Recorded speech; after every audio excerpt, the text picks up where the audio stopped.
Morning and praise the Lord. पेंतकुस्त के बाद का 22वां रविवार और हमारी आराधना का विषय है धन संपत्ति पर भरोसा करने पर मनुष्य आत्मिक संकट में पड़ सकता है। The spiritual danger of trusting in wealth. आज के इस हमारी आराधना सभा में आप सब लोगों का स्वागत है और हम परमेश्वर का धन्यवाद करते हैं कि उसने हमें सही सलामती से पूरे हफ्ते रखा और आज का ये दिन हमें दिखाया कि हम परमेश्वर के घर में बैठकर उसके नाम की हमदो सिताइश कर सकते हैं। तो आज की हम अपनी सर्विस को शुरू करेंगे। यहोवा यों कहता है, बुद्धिमान अपने बुद्धि पर घमंड न करे, ना वीर अपनी वीरता पर, ना धनी ना अपने धन पर घमंड करे, परंतु जो घमंड करे वो इसी बात पर घमंड करे कि वो मुझे जानता और समझता है कि मैं ही वह यहोवा हूँ जो पृथ्वी पर करुणा, न्याय और धर्म के काम करता है, क्योंकि मैं इन्हीं बातों से प्रसन्न रहता हूँ। आइए हम सब एक गीत गाएंगे, मुबारक है वक्ते दुआ।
इशारा बानी की पुस्तक उसका पृष्ठ संख्या 4 सेक्शन नंबर 3, 4 और 5।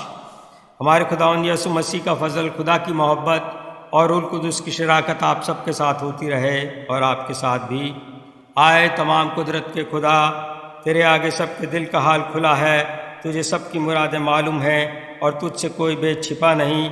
अपने पाक रूह के असर से हमारे दिल के ख्यालों को पाक कर ताकि हम तुझसे कामिल मोहब्बत रखें और लायक तौर पर तेरे पाक नाम की बड़ाई करें।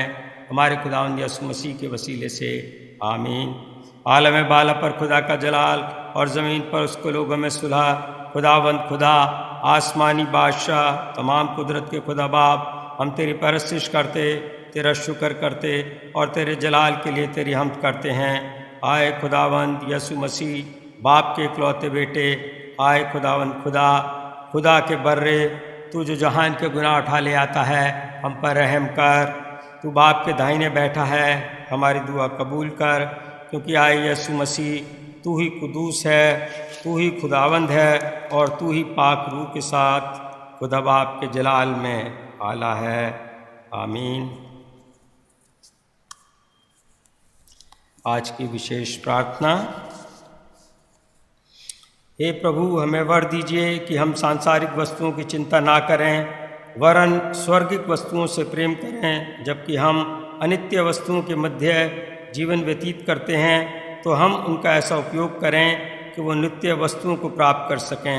हमारे प्रभु यीशु मसीह के द्वारा, जो आपके और पवित्र आत्मा के साथ एक परमेश्वर हैं और अब तथा सदा सर्वदा जीवित और राज्य करते हैं।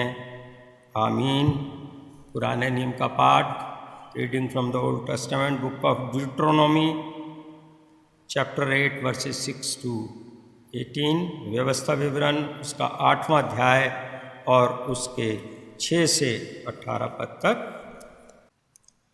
आज के पुराने नियम का वचन लिया गया है व्यवस्था विवरण की पुस्तक, उसका 8वां अध्याय, उसके 6 से 18वीं आयत तक। इसलिए अपने परमेश्वर यहोवा की आज्ञाओं का पालन करते हुए उसके मार्गों पर चलना और उसका भय मानते रहना, क्योंकि तेरा परमेश्वर यहोवा तुझे एक उत्तम देश में लिए जा रहा है, जो जल की नदियों का और तराइयों और पहाड़ों से निकले हुए गहरे गहरे सोतों का देश है। फिर वो गेहूं, जौ, दाखलता, अंजीरों और अनारों का देश है, और तेल वाले जैतून और मधु का भी देश है। उस देश में अन्न की महंगी न होगी और न उसमें तुझे किसी पदार्थ की घटी होगी। वहाँ के पत्थर लोहे के होंगे और वहाँ के पहाड़ों में से तू तांबा खोद कर निकाल सकेगा, और तू पेट भर खाएगा और उस उत्तम देश के कारण जो तेरा परमेश्वर यहोवा तुझे देगा उसे धन्य मानेगा। इसलिए सावधान रहना, कहीं ऐसा न हो कि अपने परमेश्वर यहोवा को भूलकर उसकी जो जो आज्ञा, नियम और विधि मैं आज तुझे सुनाता हूँ उनका मानना छोड़ दे। ऐसा न हो कि जब तू खाकर तृप्त हो और अच्छे अच्छे घर बनाकर उनमें रहने लगे, और तेरी गायें, बैलों और भेड़ बकरियों की बढ़ती हो, और तेरा सोना, चांदी और तेरा सब प्रकार का धन बढ़ जाए, तब तेरे मन में अहंकार समा जाए और तू अपने परमेश्वर यहोवा को भूल जाए, जो तुझको दास्तव के घर अर्थात मिस्र देश से निकाल लाया है, और उस बड़े और भयानक जंगल में से ले आया है, जहाँ तेज विष वाले सर्प और बिच्छू हैं, और जल रहित सूखे देश में उसने तेरे लिए चकमक की चट्टान से जल निकाला, और तुझे जंगल में मन्ना खिलाया, जिसे तुम्हारे पुरखा जानते भी न थे, इसलिए कि वो तुझे नम्र बनाए और तेरी परीक्षा करके अंत में तेरा भला ही करे। और कहीं ऐसा न हो कि तू सोचने लगे कि ये संपत्ति मेरे ही सामर्थ्य और मेरे ही भुजबल से मुझे प्राप्त हुई, परंतु तू अपने परमेश्वर यहोवा को स्मरण रखना, क्योंकि वही है जो तुझे संपत्ति प्राप्त करने की सामर्थ्य इसलिए देता है कि जो बाचा उसने तेरे पूर्वजों से शपथ खाकर बांधी थी, उसको पूरा करे, जैसा आज प्रकट है। यह परमेश्वर का वचन है, उसके पढ़े और सुने जाने पर आशीष हो। आमीन।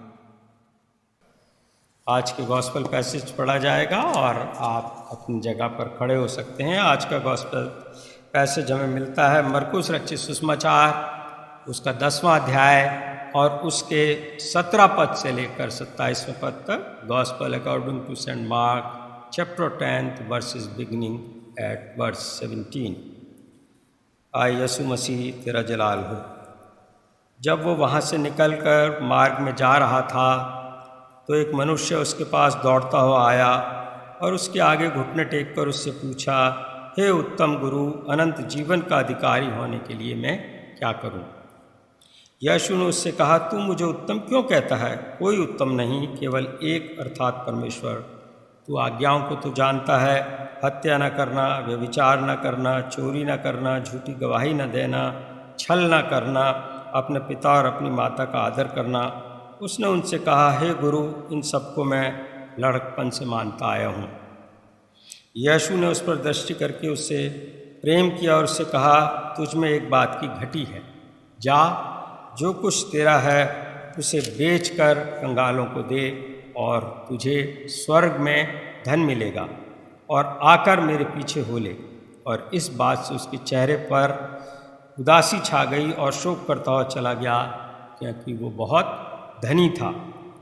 यीशु ने चारों ओर देखकर अपने चेलों से कहा, धनवानों का परमेश्वर के राज्य में प्रवेश करना कैसा कठिन है। चेले उसकी बातों से अचंभित हुए। इस बात पर यीशु ने फिर उनसे कहा, हे बालकों, जो धन पर भरोसा रखते हैं उनके लिए परमेश्वर के राज्य में प्रवेश करना कैसा कठिन है। परमेश्वर के राज्य में धनवान के प्रवेश करने से ऊंट का सुई के नाके में से निकल जाना सहज है। वे बहुत ही चकित होकर आपस में कहने लगे, तो फिर किसका उद्धार हो सकता है? यीशु ने उनकी ओर देखकर कहा, मनुष्यों से तो यह हो नहीं सकता, परंतु परमेश्वर से हो सकता है, क्योंकि परमेश्वर से सब कुछ हो सकता है। ये मसीह की इंजील है। आए यीशु मसीह तेरी तम जीत हो। कृपया करके बैठ जाएं। आज का हमारे लिए जो मैसेज या संदेश हैं रेवरेंड मिसेस शर्ली लाल हमारे बीच में लेकर आ रही हैं और हम उनका स्वागत करते हैं। आप सभी को जय मसीह की। आज पेंतिकुस्त के बाद 20वां रविवार है और आज हमारे ध्यान के लिए विषय है धन संपत्ति पर भरोसा करने से मनुष्य आत्मिक संकट में पड़ सकता है। Today is the 20th Sunday after Pentecost and the theme for our meditation this morning is the spiritual danger of trusting in wealth. परमेश्वर के वचन पे ध्यान करें। इससे पहले आइए हम प्रार्थना करें। प्रभु हमारे प्रेमी सर्वशक्तिमान महान ईश्वर पिताजी, धन्यवाद किया चाहते हैं क्योंकि आज का एक और नया दिन आपने हमारी ज़िंदगी में जोड़ दिया है। और प्रभु जी, आपने हमें ये समय दिया, ये अवसर दिया, ये मन दिया कि हम आपके चरणों में बैठकर आपकी उपस्थिति में आपके वचन को सुन सकें, उस पर ध्यान कर सकें। प्रभु जी, हम प्रार्थना करते हैं कि आप इस समय प्रभु हमारे मनों में प्रभु हों, ताकि प्रभु आपके आत्मा के द्वारा आपके वचन को ना सिर्फ हम समझने वाले हो सकें, पर उसे प्रभु अपनी ज़िंदगियों में उतारने वाले हों, ताकि हमारे जीवन आपको पसंद आ सके और आपके नाम की महिमा हमारे जीवन से होने पाए। मैं अपने आप को भी प्रभु आपके हाथों में सौंप देती हूँ और इस प्रार्थना को हम मांगते हैं हमारे जीवित उद्धारकर्ता प्रभु यीशु के नाम से, आमीन। जैसा कि मैंने बताया, आज का हमारा विषय है धन संपत्ति पर भरोसा करने से मनुष्य संकट में पड़ सकता है।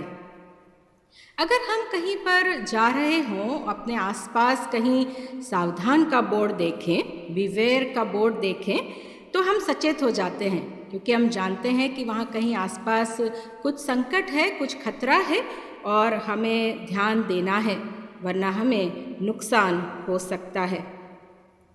We find many such warnings in the Holy Bible that warns us against the danger within us and around us, and we must be cautious about them. पवित्र बाइबल हमें ऐसी ही कई बातों की प्रतीति कराती है, ऐसी कई बातों के प्रति वो हमें सचेत करती हैं। और आज भी हमारा जो ध्यान का विषय है वो कुछ ऐसे ही बात हमारे सामने रख रहा है। किस बात के संकट की यहाँ पर बात करी गई है? किस बात का हमें खतरा है? क्या धन संपत्ति का होना खतरा है, संकट है? Not really, but trusting in wealth is danger.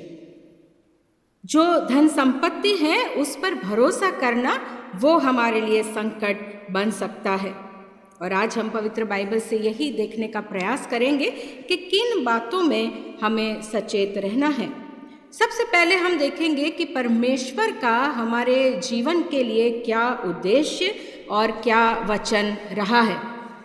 Divine purpose and promise for our life. अगर हम देखते हैं सृष्टि के आरंभ से ही परमेश्वर का उद्देश्य हमें बताया गया है। सबसे पहले हम पढ़ते हैं उत्पत्ति की पुस्तक, उसका पहला अध्याय और 28वीं आयत में, और यहाँ परमेश्वर ने ये कहकर उनको, यानी जो मनुष्य थे आदम और हव्वा को आशीष दी कि फूलो फलो और पृथ्वी में भर जाओ। अगर हम बाइबल में बहुत ऐसी जगहों में जहाँ पढ़ते हैं, यदि हम भजन पढ़ें भजन संहिता में, तो कई भजन में भी इस बात का वर्णन किया गया है। परमेश्वर की आशीषों का वर्णन पाया जाता है। जैसे कि भजन संहिता उसका 128 भजन और उसकी पहली और दूसरी आयत में हम पाते हैं, क्या ही धन्य है वह मनुष्य जो यहोवा का भय मानता है और उसकी मार्गों पर चलता है। वो अपनी कमाई को निश्चय खाएगा और धन्य होगा और उसका भला होगा। फिर हम यूहन्ना की इंजील उसके 10वें अध्याय और उसकी 10वीं आयत में पढ़ते हैं, प्रभु यीशु कहते हैं, मैं इसलिए आया ताकि वे जीवन पाएं और बहुतायत का जीवन पाएं। परमेश्वर का यही उद्देश्य है कि हम एक अच्छा, लंबा और आशीषित जीवन पाएं। It is the divine purpose that we live a long, blessed and fruitful life. और परमेश्वर ने मूसा के द्वारा इज़राइल कौम को भी यही वचन दिया।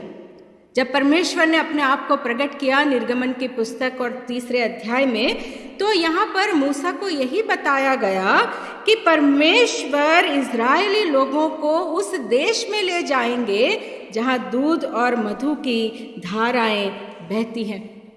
और हम जानते हैं इतिहास में, बाइबल के इतिहास में हम देखते हैं कि परमेश्वर ने अपने इस वचन को पूरा भी किया। और इस इज़राइल कौम के इस अनुभव का वर्णन हम पूरे बाइबल में कई जगह पर पाते हैं। और उनमें से एक जो पाठ है, जो पैसेज हैं, जो आज हमारे सामने पढ़ा गया, व्यवस्था विवरण की पुस्तक उसका 8वां अध्याय। And we find 3 blessings which are mentioned in Deuteronomy chapter 8. सबसे पहली blessing जो हम पाते हैं, it was God leading them from slavery to power and position. परमेश्वर इज़राइली कौम को गुलामी से एक ऐसे देश में ले गए जिसको वो अधिकार में कर लेंगे। The people of Israel were led from slavery to position of power and possession.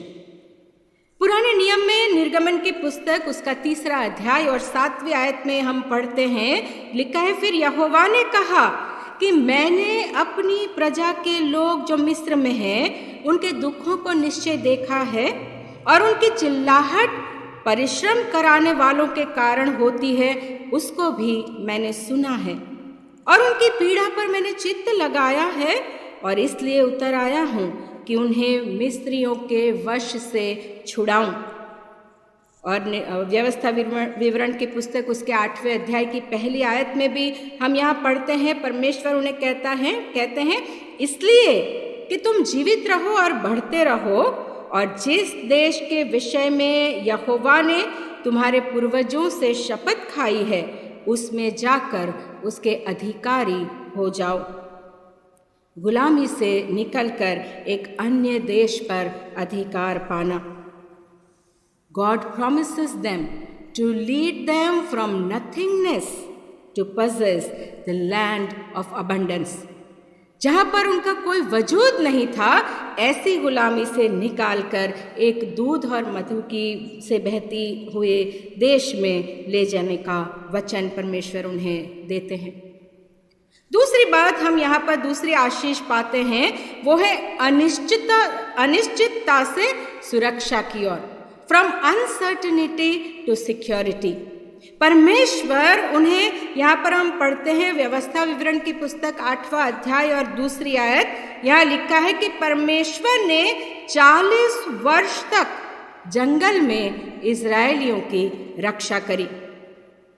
Israeli लोग जो मिस्र देश में एक अनिश्चितता का जीवन जी रहे थे, अनसर्टिनिटी का जीवन जी रहे थे, हमने पढ़ा है पुस्तक निर्गमन की पुस्तक में कि कैसे राजा फारून ने ऑर्डर निकाल के जो उनके लड़के थे, इजरायली लोगों के जो मेल चाइल्ड थे, उन्हें मरवा डाला था और कैसे वो उन पर जुल्म करते थे।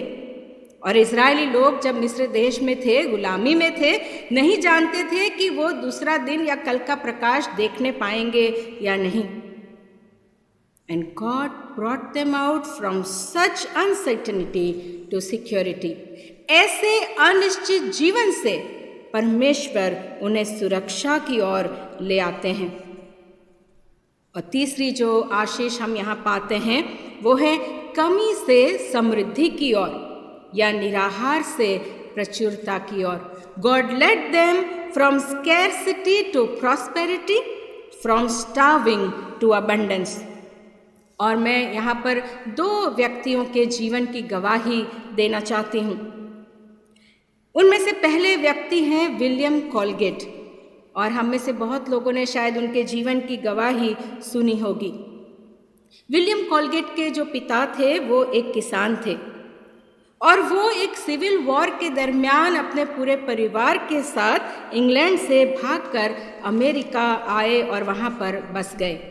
और विलियम कोलगेट ने महज 19 वर्ष की आयु में एक छोटा सा साबुन का बिजनेस शुरू किया, लेकिन वो उसमें सफल नहीं हुए।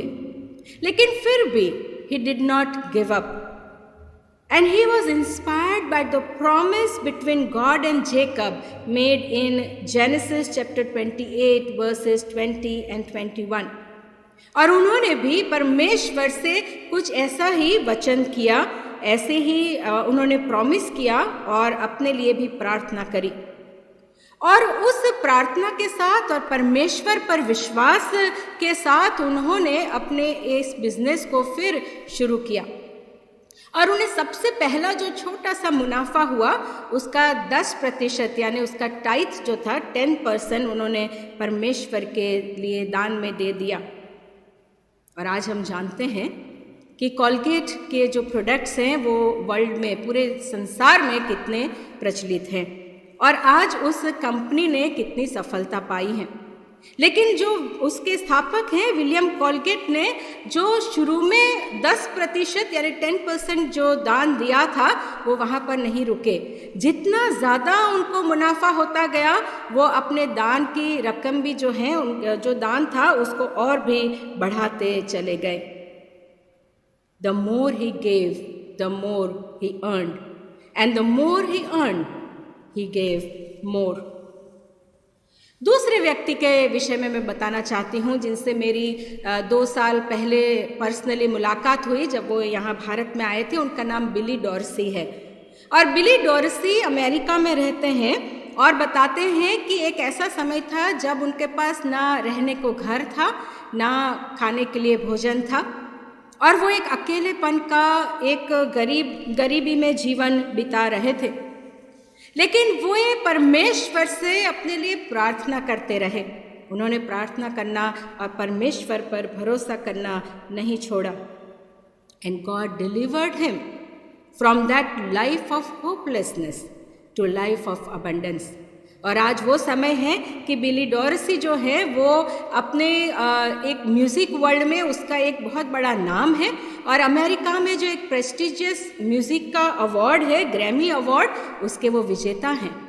लेकिन आज वो अपने उस वरदान के द्वारा, अपने उस टैलेंट के द्वारा केवल परमेश्वर की स्तुति के लिए म्यूज़िक बनाते हैं और एक कलीसिया की, बहुत बड़ी कलीसिया की अगुवाई कर रहे हैं। मेरे अजीज़ों, हमारे आसपास ऐसी बहुत सी गवाहियाँ हैं जिनके जीवन में परमेश्वर ने ऐसा अद्भुत कार्य किया। The divine purpose and promise is that we'll live a blessed life of abundance. परमेश्वर का उद्देश्य और परमेश्वर की इच्छा यही है कि हम एक अच्छा और एक आशीषित जीवन पाएं। और परमेश्वर ने अपने कौम, अपने लोग इज़राइलियों के जीवन में भी ऐसा ही कार्य किया। लेकिन यहाँ पर हम देखते हैं कि जब परमेश्वर एक ऐसे आशीषित जीवन की बात करते हैं तो उसके साथ साथ व्यवस्था विवरण की पुस्तक 8वें अध्याय में एक वार्निंग भी दी गई है। The life of abundance is accompanied with a warning sign. और ये किस बात का संकट यहाँ बताया गया है? जो भरपूर जीवन है उसके साथ साथ एक चेतावनी परमेश्वर अपने लोगों को दे रहे हैं। और यहाँ पर हम 3 ऐसी चेतावनियों को पाते हैं जो इस अध्याय में लिखी गई है। There are 3 imperatives God gives before the people of Israel that they should be cautious to follow. सबसे पहली बात जो परमेश्वर यहाँ पर कहते हैं कि सारी बातें, आज्ञाएं मानने में सचेत रहो। इस अध्याय में 8वें अध्याय में जब हम पढ़ते हैं तो बहुत सी आशीषों का वर्णन किया गया है। और अगर हम गौर करें तो हर एक आशीष के साथ एक चेतावनी जोड़ी गई है। जैसे अगर हम ध्यान दें तो पहला जो 8वां अध्याय और पहली आयत है, यहाँ पर लिखा है, जो जो आज्ञा मैं आज तुम्हें सुनाता हूँ उन सबों पर चलने की चौकसी करना, इसलिए कि तुम जीवित रहो और बढ़ते जाओ और वचन के देश पर अधिकारी हो जाओ। तुम जीवित रहो और बढ़ते जाओ और वचन के देश को अधिकार में कर लो। लेकिन उसके साथ जो चेतावनी है वो है परमेश्वर की जो आज्ञाएं हैं उन्हें मानना है। दूसरी आयत में हम पढ़ते हैं, यहोवा तेरी परीक्षा करे और जान ले कि तेरे मन में क्या है और कि तू उसकी आज्ञाओं का पालन करेगा या नहीं। फिर दूसरी आयत में हम पाते हैं, यहाँ लिखा है, यहोवा तेरी परीक्षा करे और जान ले कि तेरे मन में क्या है और कि तू उसकी आज्ञाओं का पालन करेगा कि नहीं। तीसरी आयत में लिखा है, तुम्हें मान्ना खिलाई ताकि तुम जान लो कि मनुष्य परमेश्वर के जो मुख से वचन निकलता है उसी से जीवित रहता है।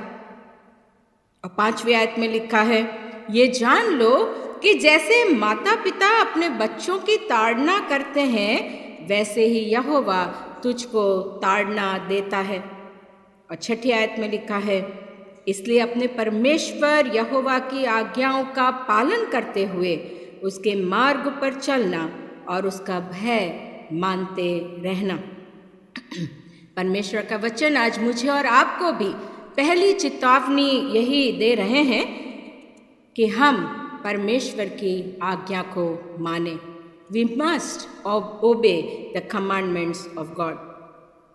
दूसरी चेतावनी यहाँ पर इज़राइल कौम के सामने जो परमेश्वर ने रखी है वो है सचेत रहना और परमेश्वर को स्मरण रखना। Be careful not to forget God. परमेश्वर को नहीं भूलना। अब जब ये भूलने की हम बात करते हैं तो बहुत इंटरेस्टिंग किस्से हमें याद आ सकते हैं। जब से ये स्मार्टफोन आया है तो मैं सोचती हूँ हम में से बहुत लोग हैं जो ज़्यादातर फ़ोन के नंबर याद नहीं रख पाते। कई बार ऐसा होता है कि कोई ज़रूरी कागज़ या ज़रूरी चीज़ हम ऐसी जगह संभाल देते हैं और फिर भूल जाते हैं कि कहाँ हमने संभाली थी। कई बार बहुत छोटी छोटी बातें हम भूल जाते हैं। आजकल जब हम जल्दी जल्दी में निकलते हैं तो कई बार मास्क पहनना भूल जाते हैं जो बहुत ज़रूरी है। इन छोटी छोटी बातों को जब हम भूलते हैं तो उससे हमें हो सकता है कि बहुत छोटा सा या टेम्पररी नुकसान उठाना पड़ सकता है। Then there are people who are suffering with schizophrenia or dementia or disease like Alzheimer. They suffer a memory loss. और हो सकता है कि उस तकलीफ, उस बीमारी की वजह से वे अपने आप को या अपने आसपास लोगों को, अपने परिवार को भूल जाते हैं और उन्हें और उनके परिवार को एक दुख उठाना पड़ता है।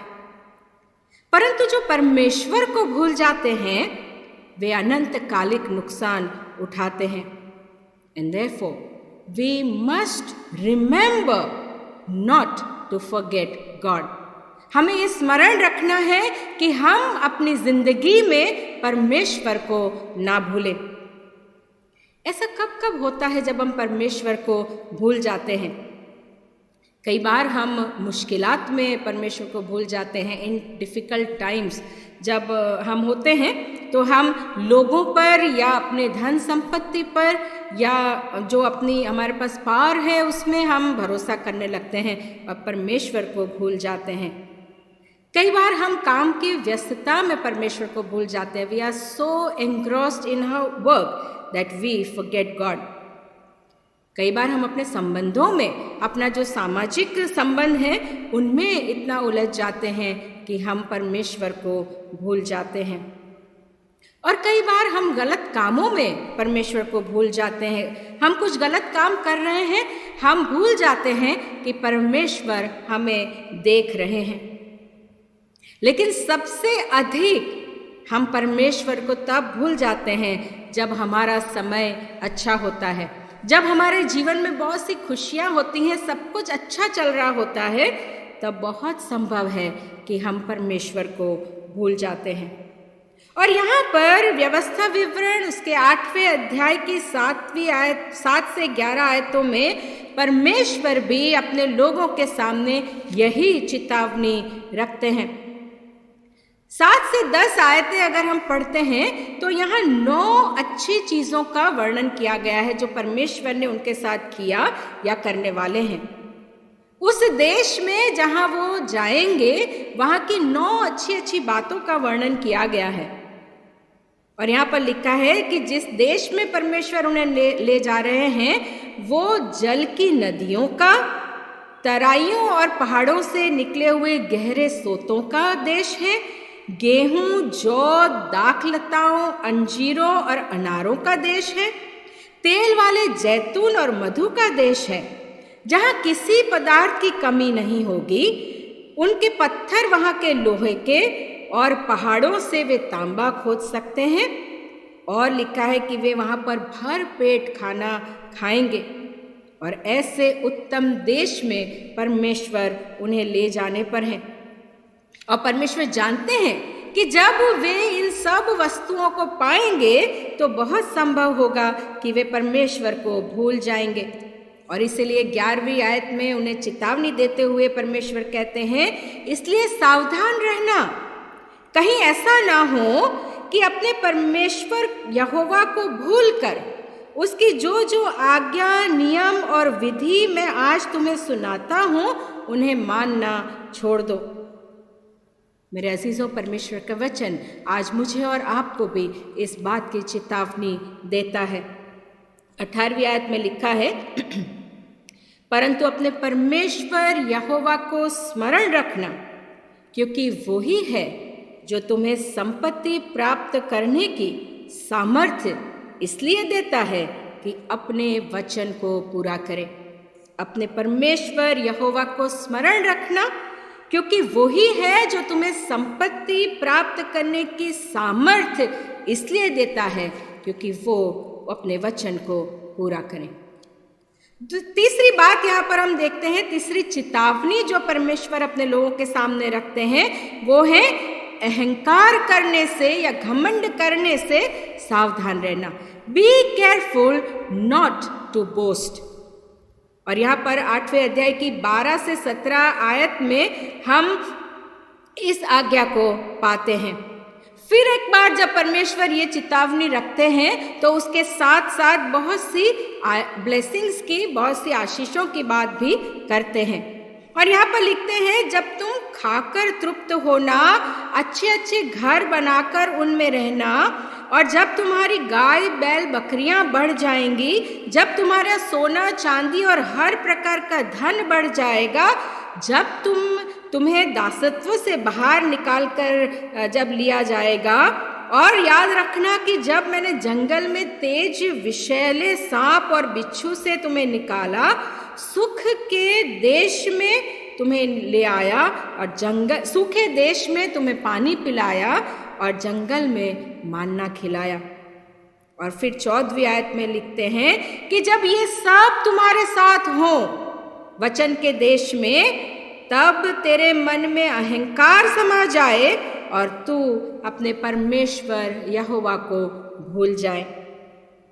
और फिर 17 आयत में लिखा है, और कहीं ऐसा ना हो कि तू सोचने लगे कि ये संपत्ति मेरे ही सामर्थ्य से और मेरे ही भुजबल से मुझे प्राप्त हुई है।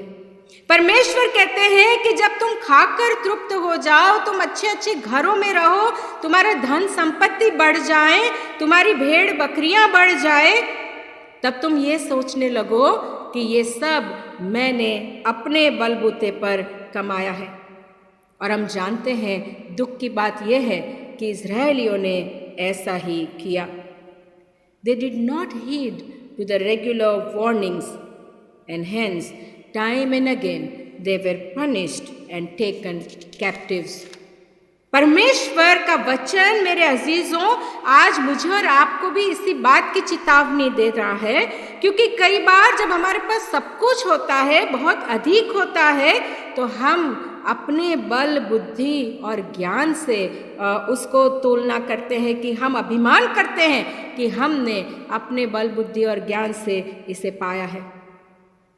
परमेश्वर का वचन कहता है रेवलेशन की पुस्तक, उसका प्रकाशित वाक्य की पुस्तक, उसका 3 अध्याय और 17 आयत में कि तू कहता है कि मैं धनी हूँ और धनवान हो गया हूँ और मुझे किसी वस्तु की घटी नहीं, और ये नहीं जानता कि तू अभागा और तुच्छ और कंगाल और अंधा और नंगा है। पैसा और धन कब आता है कब जाता है हम नहीं जान पाते।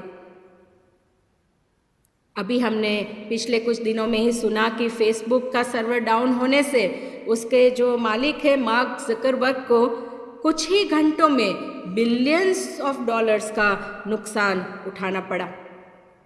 जो महान राजा अलेक्जेंडर द ग्रेट थे, जब उन्होंने अपनी मृत्यु से पहले अपनी आखिरी इच्छाओं को जाहिर किया, तो उनकी आखिरी इच्छा ये थी कि जब मुझे शव पेटी में ले जाया जाए तो मेरे दोनों हाथ शव पेटी से बाहर निकले हुए हों, क्योंकि मैं चाहता हूँ लोग देखें कि मैं इस संसार में खाली हाथ आया था और इस संसार से आज खाली हाथ वापस जा रहा हूँ। मेरे अजीजों, आज मेरे और आपके पास जो कुछ भी है वो सिर्फ और सिर्फ परमेश्वर की आशीष है, और उसके लिए हम परमेश्वर का धन्यवाद करें।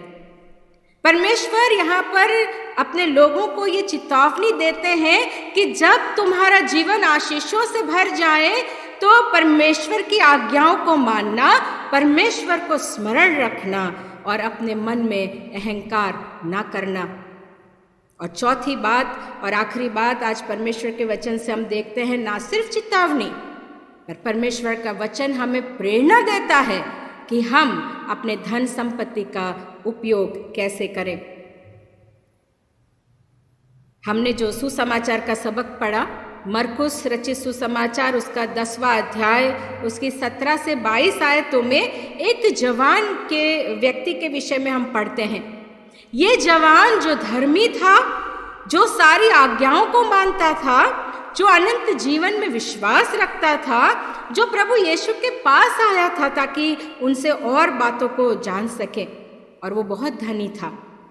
अगर हम उस व्यक्ति के विषय में कल्पना करें तो उसे किसी बात की कमी नहीं थी। और 21वें आयत में लिखा है कि जीसस लव्ड हिम, प्रभु यीशु को उस पर प्रेम आया। और फिर प्रभु यीशु ने उसे एक और महान कार्य के लिए बुलाया और कहा कि जाकर अपना सब कुछ गरीबों में बांट दो और मेरी सेवा के लिए आ जाओ। लेकिन लिखा है कि वो जवान व्यक्ति उदास होकर वहाँ से चला गया, क्योंकि उसके पास बहुत अधिक धन था। वो अपने धन को दूसरों के साथ बांटना नहीं चाहता था। We live in a world today that teaches us materialistic and self-centered values. The world values convince us that the only goal in life is to buy and consume things, not to bother about others. अपने आप को संतुष्ट रखें at any cost और दूसरों की परवाह ना करें। परंतु परमेश्वर का वचन हमें इससे ऊपर उठकर और आगे बढ़ने के लिए प्रेरित करता है। God challenges us to overcome our myopic understanding to a larger mission. जरूरी है कि हम अपनी आशीषों को दूसरों के साथ बांटने वाले हों। कई बार हम ये सोचते हैं कि हमारे आसपास इतने लाखों लोग हैं जो ज़रूरतमंद हैं और हमारे पास उतना पर्याप्त नहीं कि हम दूसरों को इतने सारे लोगों को मदद कर पाएं। लेकिन एक कहानी मैंने सुनी थी जो मैं बताना चाहूँगी। एक बार एक छोटी सी लड़की समुंदर के किनारे चल रही थी, सुबह का समय था, और जैसे जैसे वो चल रही थी वो झुककर कुछ उठाकर पानी में फेंक रही थी। और एक व्यक्ति को बहुत जिज्ञासा हुई और उसने जाकर वो लड़की को पूछा कि तुम ये क्या कर रही हो। और उस लड़की ने कहा कि ये जो बहुत सारी जो स्टार फिश है, जो मछलियाँ हैं, वो पानी के लहरों के साथ समुंदर के किनारे पर आ गई हैं, मैं उन्हें उठा के वापस पानी में फेंक रही हूँ ताकि उन्हें जीवन मिले। और ये व्यक्ति हंसने लगा और उसने कहा कि अरे इतनी लाखों मछलियाँ किनारे पे पड़ी हैं, तुमको क्या लगता है कि तुम्हारे इस कार्य से कोई फर्क पड़ने वाला है। और इस लड़की ने फिर नीचे झुककर एक फिश हाथ में ली, उसे पानी में फेंका और कहा, अंकल इसको फर्क पड़ा। मेरे अजीज़ों, हमारे आसपास भले ही बहुत से ज़रूरतमंद लोग हों, पर हम अपना उनके प्रति कैसा व्यवहार रखते हैं। मदर टेरेसा ने कहा, यदि आप 100 लोगों को भोजन नहीं करा सकते हैं तो किसी एक व्यक्ति को भोजन कराएं। If you can not feed 100 people then feed 1। हमारा धन मानव जाति की सेवा के लिए उपयोग करने का एक बहुत सुंदर माध्यम है। परमेश्वर ने इसीलिए हमें आशीषें दी हैं ताकि वो हम दूसरों के साथ भी बांटने वाले हों। मत्ती रचित सुसमाचार उसके 25वें अध्याय की 40 आयत में प्रभु यीशु कहते हैं, मैं तुमसे सच सच कहता हूँ कि तुमने जो मेरे इन छोटे से छोटे भाई बहनों में से किसी एक के साथ किया, वो मेरे ही साथ किया। जो इन छोटे से छोटे व्यक्ति के साथ तुमने किया, वो मेरे ही साथ किया। और परमेश्वर का वचन आज मुझे और आपको यही चेतावनी देता है और यही प्रेरणा भी देता है।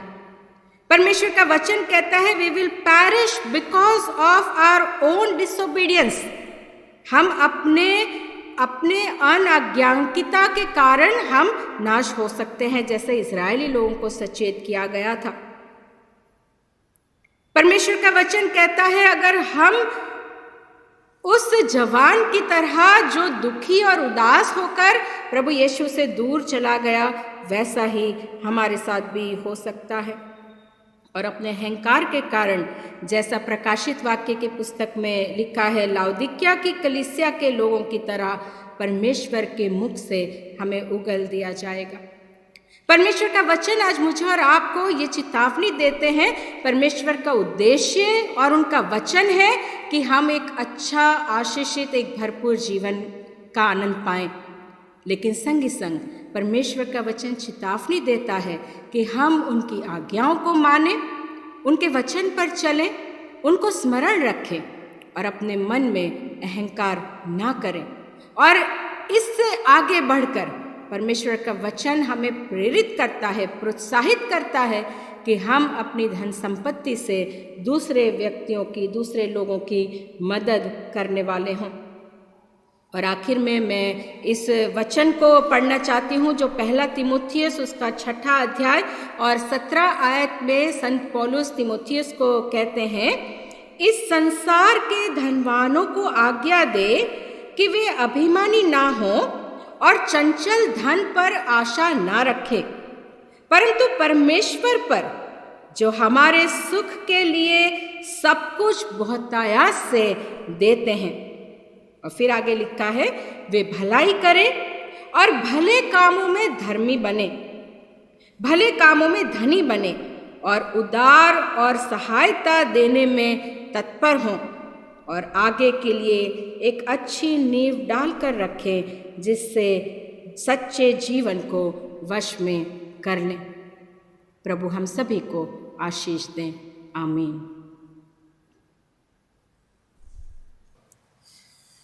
हम शुक्रगुजार हैं रेवरेंड मिसेस शर्ली लाल का उनके अच्छे संदेश के लिए, जो कि आज के थीम पर उन्होंने दिया कि धन संपत्ति पर भरोसा करने पर मनुष्य आत्मिक संकट में पड़ सकता है। थैंक यू मिसेस शर्ली लाल। हम अपने ईमान का इकरार करेंगे। प्रश्न संख्या 7 सेक्शन नंबर 14। हम एक खुदा कादिर मुतलक बाप पर ईमान रखते हैं, वो आसमान और ज़मीन और सब देखी अनदेखी चीज़ों का खालिक है। हम एक खुदावंद यीशु मसीह पर ईमान रखते हैं, जो खुदा का इकलौता बेटा है। वह अज़ल से बाप से मौलूद, खुदा से खुदा, नूर से नूर, हकीकी खुदा से हकीकी खुदा, मसलू नहीं बल्कि मौलूद है। उसका और बाप का एक ही जौहर है। उसके वसीले से कुल चीज़ें बनी। वो हम इंसानों के लिए और हमारी निजात के वास्ते आसमान पर से उतर आया। रूल कुदस की कुदरत से कुंवारी मरियम से मुजस्सम हुआ और इंसान बना और 35 पिलातूस के अहद में हमारे लिए मसलूब हुआ। उसने दुख उठाया, मर गया और दफन हुआ और तीसरे दिन पाक नविश्तों के बावजूद जी उठा, आसमान पर चढ़ गया, बाप के दाहिने बैठा है। वो जलाल के साथ जिंदों और मुर्दों की इदात के लिए फिर आएगा और उसकी सल्तनत कभी ख़त्म न होगी। हम रूल कुदस पर ईमान रखते हैं, जो खुदावंद है और ज़िंदगी बख्शने वाला है। वो बाप और बेटे सादिर है। उसकी बाप और बेटे के साथ परस्तिश व ताज़ीम होती है। वो नबियों की ज़बानी बोला। हम एक पाक कैथलिक और रसूली कलीसिया पर ईमान रखते हैं। हम एक बपतिस्मे का जो गुनाहों की मुआफ़ी के लिए इकरार करते हैं और मुर्दों की क़यामत और आइंदा जहान की हयात का इंतज़ार करते हैं। आमीन। इंटरसेसरी प्रेयर पर हित निवेदन। सिफारिशी दुआएं 16वां हिस्सा।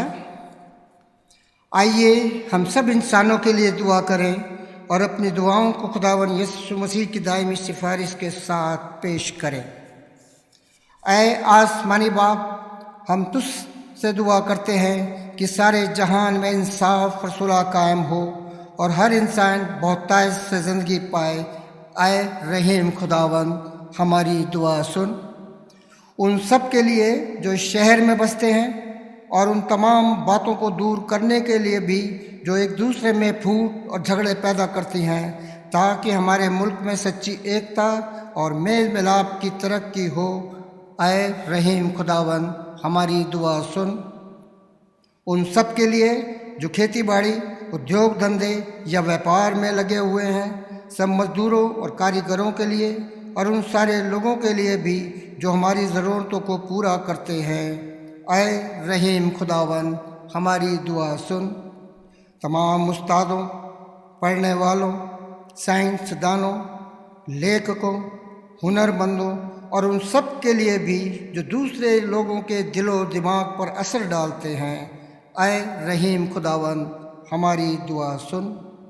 उन सब के लिए जो दुख या तकलीफ़ उठा रहे हैं, बेरोज़गार हैं, गरीब और भूखे हैं, मोहताज या कुचले हुए हैं, जो बीमार या मरने के करीब हैं, और उन सब के लिए भी जो उनकी मदद करते हैं। ऐ रहीम खुदावंद, हमारी दुआ सुन। उन सब के लिए जिन्हें इस मुल्क और दूसरे मुल्कों में इख्तियार दिया गया है, ख़ासकर हमारे राष्ट्रपति, प्रधानमंत्री, सूबे के लेफ्टिनेंट गवर्नर और मुख्यमंत्री, और उन सब के लिए भी जो किसी भी तरह का इख्तियार रखते हैं। ऐ रहीम खुदावंद, हमारी दुआ सुन। सब मसीही लोगों की एकता और मेल मिलाप के लिए और दुनिया में उनके मुनासिब तौर से गवाही देने और खिदमत करने के लिए ऐ रहीम खुदावंद, हमारी दुआ सुन। इस मुल्क में तेरी तमाम कलीसिया के लिए, उसकी काउंसलों रहनुमाओं के लिए, खासकर हमारे moderator most right reverend PC Singh, दक्षिण भारत की कलीसिया के मॉडरेटर और मारथोमा कलीसिया के मेट्रोपॉलिटन और हमारे पासबान रेवरेंड डॉक्टर सुरेश कुमार और एसोसिएट प्रीस्ट रेवरेंड मॉरिसन रोज और रेवरेंड शर्ली लाल और तेरी कलीसिया के तमाम दीगर खादमों के लिए कि वो अपनी खिदमत को वफादारी से बजा लाएं। ऐ रहीम खुदावन हमारी दुआ सुन। यह बख्श की तेरे उन तमाम लोगों के साथ जिन्होंने वफादारी से दुनिया में तेरी खिदमत की है, हम भी तेरी बादशाही की अब्दी खुशी में शरीक हैं। ऐ रहीम खुदावन हमारी दुआ सुन। सब एक साथ बोलेंगे। ऐ आसमानी बाप, अपनी बादशाही जल्ला और हमारी इन दुआओं को कबूल फरमा जो हम तेरे बेटे अपने खुदावन मुंजी यीशु मसीह के नाम के वसीले से पेश करते हैं। आमीन। अब हम लोग ऑफर्ट्री सॉन्ग है हमारा आज का दिन यहोवा ने बनाया है, हम अपने घरों में इस गाने के दौरान ऑफर्ट्री ले सकते हैं और जब भी आप चर्च में आए तो अपनी ऑफर्ट्री यहाँ पर दे सकते हैं।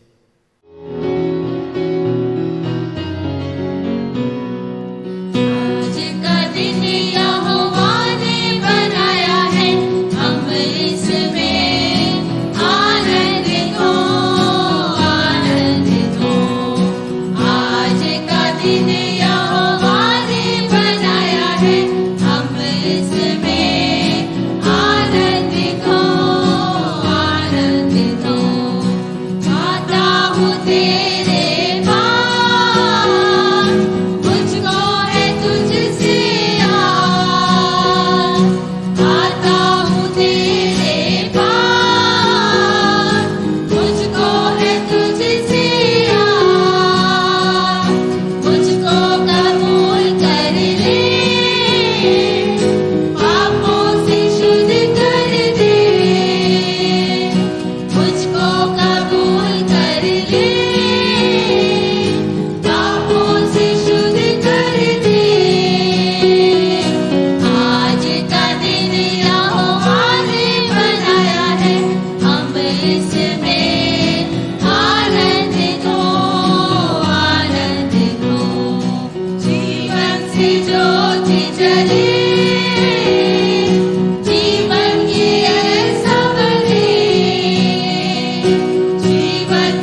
आज की अनाउंसमेंट इस प्रकार से हैं। एक विवाह की सूचना है। मैं सेंट थॉमस चर्च मंदिर मार्ग, न्यू दिल्ली की Priyanka Das, daughter of Mister Vijay Kumar, जो कि अनमैरिड हैं, सेंट थॉमस चर्च मुंबई के Nigel Errol Pinto, son of Mister Errol, जो कि विधिवत तलाकशुदा हैं, विवाह की सूचना देता हूँ। यदि किसी को इस संबंध में कोई आपत्ति हो तो लिखित रूप में प्रेस्बिटर इंचार्ज को सूचित करे। यह विवाह की पहली सूचना है। एक बार फिर मैं आप सब लोगों का स्वागत करता हूं कि आप सब लोगों ने समय निकाला और ऑनलाइन सर्विस में आप सब लोग हमारे साथ हैं, जो कि YouTube के द्वारा आप सबके पास पहुंचाई जा सकती है। कृपया करके हमारे चर्च के अन्य सदस्यों को भी YouTube का लिंक भेज दें, जो कि संडे को आपको भेजा जाता है। सबके साथ आप शेयर करें। पादी साहब के पास बहुत सी इंक्वायरी आती हैं कि भाई हमारे चर्च कब खुल रहे हैं, लेकिन गवर्नमेंट की तरफ से अभी कोई भी दिशा निर्देश जो है वो हमें नहीं दिया गया है चर्च खोलने के बारे में। तो जैसे ही कोई गवर्नमेंट की डायरेक्टिव्स चर्च में हमारे पास आ जाएंगी तो पादी साहब जो हैं आपको सूचित कर देंगे, और अनाउंसमेंट भी होगी हमारी सर्विस के दौरान, और व्हाट्सएप पर जो है आपको इस बात का संदेश चला जाएगा कि चर्च खोलने के लिए हमारे पास क्या प्रावधान है। हमारे चर्च का ऑफिस जो है मंडे से सैटरडे तक सुबह 10 बजे से लेकर 5 बजे तक खुला रहता है। अगर आप इस ओर आते हैं तो अपना मंथली कंट्रीब्यूशन, प्लेजेस या आपकी ऑफरिंग है वो आप आकर ऑफिस में जमा करा सकते हैं। अगर आपको और भी किसी प्रकार की कोई इन्फॉर्मेशन चाहिए तो आप बेझिझक रेवरेंड डॉक्टर सुरेश कुमार, जो प्रेस्बिटर इंचार्ज हैं, उनको व्हाट्सएप पर कृपया करके कांटेक्ट करें। और संभव होता है कई बार भाई साहब मीटिंग वगैरह में बिज़ी रहते हैं तो फ़ोन आपका कई बार नहीं उठा पाते, तो व्हाट्सएप पर जब आप उनको मैसेज डालेंगे, कोई इंक्वायरी करनी है, कोई इन्फॉर्मेशन आपको चाहिए, तो वो आपको तुरंत जवाब देंगे। हमें बड़े दुख के साथ ये सूचित करना पड़ रहा है कि मिस्टर मक्खन लाल, जो कि जिनके लिए कि कई हफ्ते से हम लोग प्रार्थना कर रहे थे, जो कि रेवरेंड डॉक्टर सुरेश कुमार के फादर इन लॉ हैं, उनको प्रभु ने अपने पास बुला लिया है। तो कृपया करके आप इस गमज़दा ख़ानदान के लिए जो है निरंतर प्रार्थना करते रहें कि प्रभु इस सदमे को सहने की शक्ति दे, और उनके घर में जो एक वैक्यूम क्रिएट हो सका है उसको हम भर तो नहीं सकते, परंतु हम सांत्वना ज़रूर दे सकते हैं। और हमारे बीच में, कांग्रीगेशन के बीच में जो बीमार लोग हैं, मिस्टर शिमोन हैं, मिस्टर पुनीत जताना हैं, मिस्टर अनिल प्रकाश हैं, इन सब के लिए हम लोग प्रार्थना करेंगे। इसके अलावा जिनके नाम हमारे पास नहीं पहुँचे हैं, कृपया करके आप अगर कोई बीमार होता है तो पादी साहब को व्हाट्सएप कर दें या मिस्टर सविता डेविड को बता दें, और हम प्रार्थना करेंगे उन लोगों के लिए जो कि अपना बर्थडे या एनिवर्सरीज मना रहे हैं। तो आइए हम सब मिलकर प्रार्थना करेंगे। सर्वशक्तिमान दयालु दयामय ईश्वर, प्रभु जी आपके चरणों में आकर धन्यवाद देते हैं प्रभु जी आज के इस सुंदर समय के लिए कि आपने अद्भुत रीति से आज हमें इस YouTube पे एकत्रित होने का मौका दिया है प्रभु जी, और हम शुक्रगुजार हैं तमाम बरकत और आशीषों के लिए जो कि आपने आज तक हमें और हमारे परिवार वालों को प्रभु जी दी हैं। हमारे ज़िंदगी में एक नया दिन और दिया, जबकि हमारा भारत देश प्रभु जी इस महामारी से पीड़ित है और भय हमारे मनों में है, लेकिन हमारा भरोसा जो है प्रभु जी आपके ऊपर है, और हमारे विरोध में कौन हो सकता है। इस समय प्रभु जी हम अपनी सेंट थॉमस चर्च की कलीसिया के लोगों के लिए प्रार्थना करते हैं, तमाम सदस्यों के लिए प्रभु जी कि आप सबके साथ हों। अगर किसी के भी बीच में कोई भी आर्थिक, सामाजिक, मानसिक या वित्तीय समस्याएं, उन्हें दूर करें, और जिनके नाम हमारे पास नहीं पहुंच सके हैं और वो शारीरिक रूप से अस्वस्थ हैं, उनको छुएं और चंगाई प्रदान करें। इस समय प्रभु जी हम प्रार्थना करते हैं मिस्टर शिमोन के लिए, मिस्टर पुनीत जटाना के लिए, मिस्टर अनिल प्रकाश के लिए प्रभु जी, जो कि शारीरिक रूप से अस्वस्थ हैं, उन सबको छुएं प्रभु जी और उनको चंगाई प्रदान करें। प्रार्थना करते हैं प्रभु जी मिस्टर मक्खनलाल के परिवार के सदस्यों के लिए, खासकर रेवरेंड डॉक्टर सुरेश कुमार, उनके परिवार के सदस्यों के लिए प्रभु जी कि उन्होंने अपने एक प्रियजन को खोया है।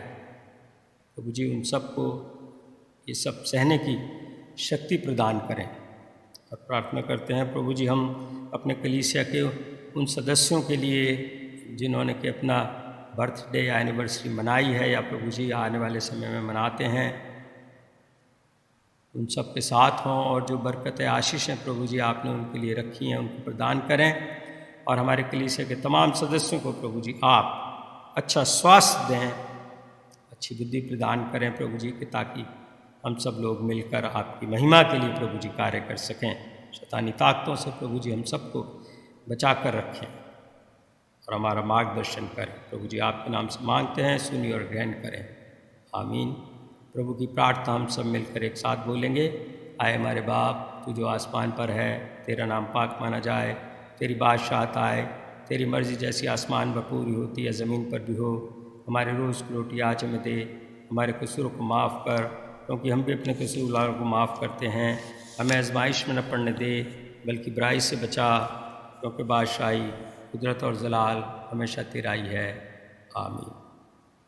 खुदा का इत्मीनान जो समझ से बिल्कुल बाहर है तुम्हारे दिलों और ख्यालों को खुदा और उसके बेटे हमारे खुदावंद यीशु मसीह की पहचान और मोहब्बत में महफूज रखे और कादिर मतलब खुदा बाप, बेटे और रूह कुदूस की बरकत तुम पर हो और तुम्हारे साथ हमेशा होती रहे, आमीन।